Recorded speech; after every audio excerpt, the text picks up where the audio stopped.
Hey, this is Steve from deadbeatcustoms.com.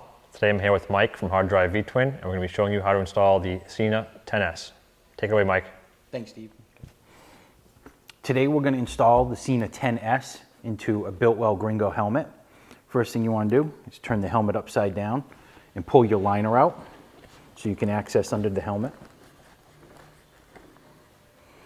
Then you're going to take the 10S control module, and it uses a clamp type fastener that will slip over the helmet. It's rubberized inside so it won't damage the helmet in any way. And then using the supplied Allen wrench, just tighten up the two screws.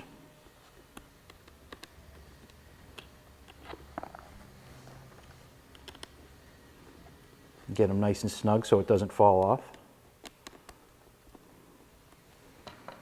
Then you're going to lay your long speaker lead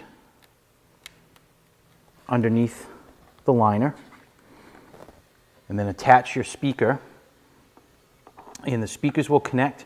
There's a small arrow and indentation that line up, and it just clicks together. And you place that first speaker into your ear pocket.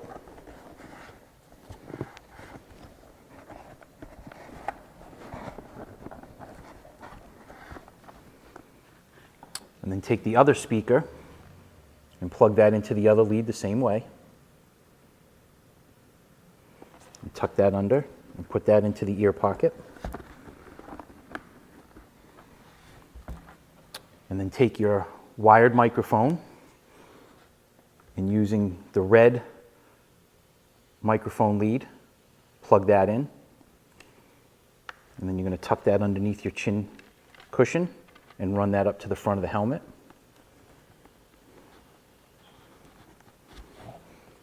And stick that right in place.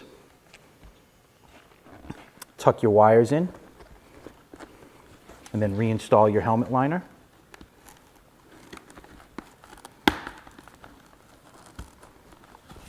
And there you go. The Sena 10S installed on a Biltwell Gringo helmet.